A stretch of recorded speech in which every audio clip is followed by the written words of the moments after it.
All right, boys. Let's get into a little Matt LaFleur talk here, and more specifically, Jayden Reed. We've covered this story ever since it kind of emerged with the Adam Schefter really, really strange tweet that went out. And since then, I'm telling you right now, Adam Schefter, he might want to enter a couple of training camps. He's backpedaling like an all-pro cornerback right now. I'm just telling you, that dude he's running scared. I think what happened there was Drew Rosenhaus was puffing his chest out a little bit in a private conversation with him. And he took it as, I guess it's okay to share this. He shared it, and then Drew Rosenhaus went back and went, "Hey, Bub, you just made me look like an idiot." Yeah. So well, what did you just do? why did you share that? Now, again, if Drew told him to share it, it comes across like, "Hey, look, here's what I'm willing to do for my clients, right? Here's what I'm willing to do for the players that I represent." However, a good agent, Jacob, they're going to look at that and go, "How's that make my client look? How does that make my player look?" Because it really did backfire. It flips around and makes it look like Jayden Reed was the one worried about his role and he's being a baby. Mark Chmura on ESPN, radio or whatever, whatever they're a part of their ESPN Milwaukee, I believe it is. He was making fun of him like he's a crybaby, and it wasn't even him. Like, it was literally his agent, trying to do too much, I guess you could say. So, any thoughts on that before we play Matt LaFleur's response to this, who was on Unbuttoned, Chris Sims Unbuttoned? I think it was earlier today or maybe yesterday. Anything you guys want to add to that? Yeah, I'll just say I've hated the media for so long, for so many different ways. And really? The sports media specifically is something that really let me down, because I remember watching ESPN and other things like that back in the early 2000s, late 90s, even, when it was just really sports. And it was, you had your guys that were the beat breakers and the guys that broke the stories, and that was kind of where it was. It was on ESPN from maybe 5 to 6, and then they played it 1,000 times over. But you didn't. I feel like the media now, they're trying to become as much having as much highlights as the athletes, and they want to have their name. They want to break every story. They want to be talked about. They want to have the interviews. They want to wear the nice suits. They want to be on the panel, answering questions during draft day. I feel like that, and we love it. We feed into it. So I'm guilty as anyone else. It really does kind of disgust me when you see a guy that prides himself on being, the top of the league kind of guy, and he kind of dragged Jayden Reed through the dirt. Even if it was unintentional, you have to look at yourself and be like, my job is to just basically report hard news. And I guess I shouldn't say that, because his news is his whole job is to report rumors and to kind of feed it in and get clickbait stuff. But it really did. It screwed Jayden Reed over. And it specifically makes me mad because he made me doubt Jayden Reed's leadership. You know what I mean? Because it was such out of left field. I'm like, Jayden Reed's doing this? And it was so out of character, and now I realize that it's just media gonna media. So that's all I'll say about that, because I'm gonna get myself in trouble. Chris in the chat says Chris Sims is trash, not a fan. Whether you think he's trash or not, I when you say trash, like, it seems a little strong, Chris. I ain't gonna lie, but I'm not a fan from a sense of I don't listen to his podcast. I can't stand it. It doesn't mean it's not good content. It just means it's not for me, right? I want something that's more analytical, more, hey, here's behind the scenes, here's what's going on, here's the real story. And when he partners up with Mike Florio on Pro Football Talk, it sounds like a couple girls gossiping. It really does. Hey, to be fair, Chris, the Azure M, before you even said that, retyped it and said Chris Sims is brash, not a fan. So he mistyped trash. Yeah. Well, some would say he's trash. But I'll say this: he played quarterback in the NFL, right? His dad was one of the all-time great quarterbacks in New York Giants history, Super Bowl winner, played under Parcells. I do have a certain level of respect for people like that, even though I don't like his content. You know what I mean? So anyway, let's play the clip here real quick. Let's get us a screen grab up. Let's go with this one right here. I think it's pretty fitting. Here is what Matt LaFleur had to say on Chris Sims Unbuttoned. I think it was either, like I said, earlier today or maybe yesterday, on the Jayden Reed situation. Here we go. So you draft 2 receivers and you go, hey, our team's going to be better. But almost instantly you have a receiver on your team and Jayden Reed, who I love and I know you love too, but is like, hey, what's this mean for me? Am I getting pushed to the side? How do you deal with some of that and those conversations and player management, altogether? Well, I got to say that the first time I saw that, it was a surprise to me because he never once said a word to me. So that's all I can really speak on. But certainly, you have communication with all our guys, and I tell them all the time. It's about the collection of that whole room and what you're going to bring to the table. And he's a guy he's had 2 years of a lot of production for us. So just my encouragement to him is continue to lead that room because he's done a great job of that. And he's one of the guys out there. He's out there the other day at practice or when we're doing some of our drills, and he's coaching up Matthew Golden. So he's a guy I don't worry about. He's going to go out there. He's going to compete. He's going to compete at a high level, and he's going to bring up everybody around him as well. So there you go. Obviously, a big nothing burger. And just put together a real quick article. Say Green Bay Packers head coach Matt LaFleur recently joined Chris Sims on Button and discussed a rumor surrounding Jayden Reed's agent Drew Rosenhaus meeting with GM Brian Gutekunst about Reed's status as their top receiver. Quote, I got to say, the first time I saw that, it was a surprise to me because he never once said a word to me. Went on to say he's coaching up Matthew Golden. He's a guy I don't have to worry about. This is a big nothing story. And again, I love how Ryan broke it down on Packernet podcast. If you guys haven't heard that, he's like, now you hear Adam Schefter talking like, guys, this is being blown way out of proportion. Yeah. You didn't say that the first 48 hours there, Hoscat. You weren't saying that at the shop. You know what I mean? I mean, you were talking game over there. I get that, Adam. Yeah. Jacob, thoughts?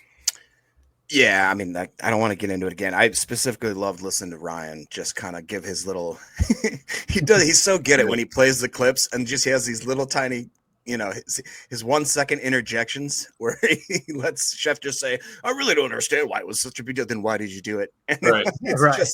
just that subtle knife in the side. You know what I mean? I think he does a great job of just kind of, highlighting, dude, you clearly started a fire, and then you were the guy that backed up, and you're like, whoa. Anybody got any water? No? Right, okay. Exactly. You guys started a fire? I feel like that's exactly what we saw there. So it is what it is. The guy made a mistake. To be honest, I used to not be able to stand Schefter, and then he started growing on me, and lately I just feel like he's getting a little too full of himself, sniffing his own you-know-whats. So it is what it is.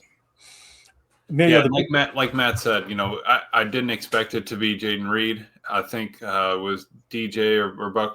One of them was talking about the Trey Hendrickson thing, and you had the coach text Trey saying, "Hey, you're going to be cool if you miss practice. We're going to be cool, no problem." They're like, "Why are you even bringing the coach into it? If it's a contract talk, if we're talking about all that stuff, you don't even need to involve the coach because we want to try to keep that separate. That's why you have a GM." So I do think that it really did take Matt by surprise. I don't think he's lying there. I think that why would, every time I talk to Jayden Reed, he loves the offense. He loves being, doing X, Y, and Z for this team. And I think that that's going to keep going. So I'm not really, worried about where it's heading right now. Right. And the big thing that sticks out to me is like, it sounds like he hired Drew Rosenhaus as his new agent, and Drew Rosenhaus immediately wanted to meet with Brian Gutekunst. That's all this was like, hey, just wanted to say, I'm representing Jayden Reed right now. I'm here if you need to talk, blah, blah, blah. What do we see for him? What's the future with him with the team? Right. That's probably all it was. And I guarantee you, Goody said, we love him, man. He's led our team in receiving the last 2 years. He's been somewhat durable. He pretty much can do anything across the formation in Matt's offense. He picked up the offense really quick his rookie year. Yeah. And then Drew Rosenhaus goes back and tells Adam Schefter and says, I actually talked to Brian Gutekunst earlier today, just called him, just sat down on behalf of Jayden and just wanted to reassure his position with the team. But it's how Schefter tweeted it out that made it sound like there was an issue there. So it's why you shouldn't jump to conclusions. And hopefully we covered it properly. Like never at any point were we going, Jayden Reed's a diva, Jayden Reed's this or that. It was just – for me, I don't have a problem with if Jayden did go to the team and said, hey, man, how's this affect me? I want to be the dude. Right. I want a guy that wants to be the dude. You know what I mean? Even if Adam had just came out with like a little video clip, hey, it was just, he reached out to Goody just trying to figure out what's going on with Jayden Reed. That's all I heard. And he said that, hey, Reed's still number one. We're good. You can take it completely out of context just reading the text that he sent out or, the tweet in text form. Right. Blake B says Jayden Reed should have signed with Jerry Maguire instead. If you guys don't know, Drew Rosenhaus was actually he helped on Jerry Maguire. He actually helped. If I remember correctly, he was helping coach up Jay Moore. Jay Moore, I was gonna say. And if you watch that movie, you can understand why some people don't like Drew. Right. And Drew has calmed down a little bit as he's gotten older too. He's gotten way more professional. As you guys know, we ran into him at the restaurant that we ate at in Green Bay on Wednesday night when we were there for the draft. And sure enough, Javon Bullard walks in, sits at the table with him. I immediately fired up the old Goog. So let's get it. I'll be darned. He's Bullard's agent. This sucks. Right. So there we are. But well, anyway, real quick, just to put a cap on this, didn't Ryan say that the reason that the whole conversation was even sparked is because Jayden Reed decided to switch agents and just recently went to Drew Rosenhaus, and Drew Rose just basically doing a due diligence. Hey, just so you know, I'm representing Jay now. I just want to see everything's good. Like, that is the nothingest burger of all nothing burgers. And literally, Adam Schefter said that almost verbatim yesterday on, I think it was Jen, Gabe, and Chewy or wherever he was at. But that's not what he started with. Right. It's like you could just tell he backtracked big time. So I honestly think, and I don't know for sure, I'm just giving my opinion.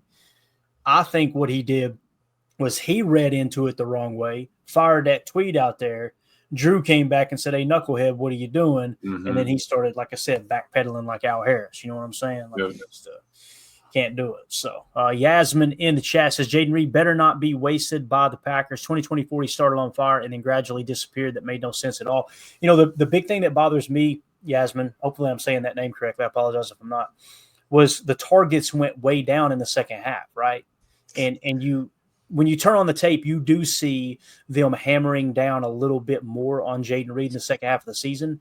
That, and he also tweaked the shoulder and he hurt his ankle as well. So it's like, and I can't remember which presser it was, but Matt LaFleur made a comment just very briefly in passing, like, yeah, we wanted to take some of those body shots off of him because he was banged up. So that kind of explains why they took the targets away. I think if he stays healthy in 2025, he's going to be one of, if not the focal points. And again, here's what's cool. With the drafting of Matthew Golden, and hopefully Savion Williams can pick up the offense really quick. I think Dontavion Wicks is going to take a step forward, and there's going to be a lot of people that have to eat crow, and I'm really excited about that because his rookie year, man, he was fantastic. It was so much fun watching him play, and everybody talks about the drops last year, but go look at the second half of the season. Second half of the season, he cleaned up those drops tremendously. First half, don't get me wrong, it was cheeks, it was bad, but I think he could take a step forward. But nonetheless, if you start to take some of that attention off of Jayden Reed, watch that open back up like we've seen. I want to say in his rookie year, but the reality is he had better statistics last year than he did his rookie year. Yeah, he didn't take a step back. He just gradually progressed. And can I make one point, which I just realized? Do you guys remember that iconic moment where you show where Dontavion's coming off the field after I think it was a drop pass, and he's got his head down, like straight down to the ground, and Aaron Jones comes up and grabs him and literally puts his head up, smacks him on the head. Now, I'm not saying that there's no leaders, but losing a guy like Aaron Jones that's leaving, that was willing to do that and pick guys' heads up that literally were at a downtime, do you think that there was maybe a little bit of a leadership gap? And I'm not saying because we obviously had X on the defensive side. I'm just saying on the offensive side, it who's seems the leader, like right? Who's the guy that stepped up? We didn't have Aaron Jones, but I will say that it seems like Jacobs took that on as the season progressed, to the point where at the end of the season he was almost calling guys out, even in the offseason. So I think that J. Cole says, isn't that Josh Jacobs? I think it definitely became that. Yep. It's too old for this says, Aaron Jones helped mentality so much. Wicks benefited so much. It's true. And listen, that's the thing that in this Madden football day and age, it's all right, who's the best player, Emilio? Who's got the highest overall rating? Who's got the highest PFF grade? Mm-hmm. But there's a real thing in the locker room that you need those glue guys. You got to have it. Now, I honestly think that's what Aaron Rodgers was talking about for a long time. And I know that's going to tick some people off. I truly don't care. But that's the reality of that situation. When you piss off a Devontae Adams and now he doesn't want to accept the contract you should have offered him all along, and he leaves, you lose leadership. When you decide you're not going to sign Jordy Nelson for even a minimum contract or very little over a minimum contract, Jordy's not the same player he was, right, but you're losing veteran leadership. All those things happen. And I know there's a portion of the fan base that go, well, they were the right moves. They were the right moves. Were they? When was the last time we hoisted the Lombardi? You know, I mean, I understand you could say, well, the players we replaced them with had a better season, even though they were with the Raiders and the Cheeks quarterback, right? But there's something to that. I'm not saying it's everything, just like the overall talent isn't everything, but there's a cohesion that you need in that locker room. You need that leadership to kind of hold it together. And that's what we talked about last year was you can't expect to win the Super Bowl with the youngest roster in the league. It could happen. It could, but it's highly unlikely. But go ahead, Amelia. You're going to say we've like you said, we've been trying to chase that the past couple of years. Hasn't quite worked out. But yeah, I think that talking about Josh Jacobs, we kind of saw it in that clip. Even just playing for the Raiders, a couple of losses, and guys were just trying to have fun. And he's like, no, why are we not upset about this? Why do you not want to go out there and win? Right. I think him bringing that kind of energy really. The drop off from Jones was a lot smoother, and that's what everyone said in the chat, and they've all said it before. It's like that drop off and change to Jacobs was so much easier than we really thought at first, and I think that was probably an underestimated thing that when they had maybe interviewed Jacobs or talked to him on the phone, say, hey, we want to kind of bring you in, that he was bringing that sort of mentality. That's probably the next thing they're going to add to Matt and Clay. Let's get a personality grade or something. You can get right next to speed and acceleration. That team, they tried to add that team chemistry in years ago, and it just didn't. Right. It was almost just like it was a rating, and it didn't do anything. But the big thing there too is the NFL is really, really strict on them and what they can put in. They don't want anything that gives any kind of negative light. Back in the day, they would have people getting arrested. All right, this person gets suspended. I saw a picture. What was it like back in 02 or 03 when you picked your parents and your parents had different DNAs and everything, and then your player came out of that? Like, it's crazy. It is. So there you go. So there's the Jayden Reed talk, and it really is more about team culture and all that. And again, I'm not dogging Goody. I think Goody is one of the best general managers in the National Football League. I think he's done a great job here the last few drafts of really spotting talent. I think they put together an awesome squad. I mean, he won, 11 games last year is what they finished with. And there was many people that were picking them to win 9 games. Some of them were picking them to win 6 games, right? Mm-hmm. In 2023, they were expecting them to they were going to fall apart, end up making the playoffs, winning 9 games. To me, that's a testament to how Goody has built the roster. I'm just simply saying, got to put a little more emphasis on that veteran leadership aspect. And again, when I talk Jordy Nelson and some of those older players, that was obviously Ted Thompson. But Goody is cut from the same cloth as Ted Thompson. One of the things that I heard the other day and it really stuck out to me was Brian Goody said it in an interview. He's been with the Packers organization for 30 years. 30 years, if I understood correctly. That is crazy. That is crazy. He's a veteran for sure.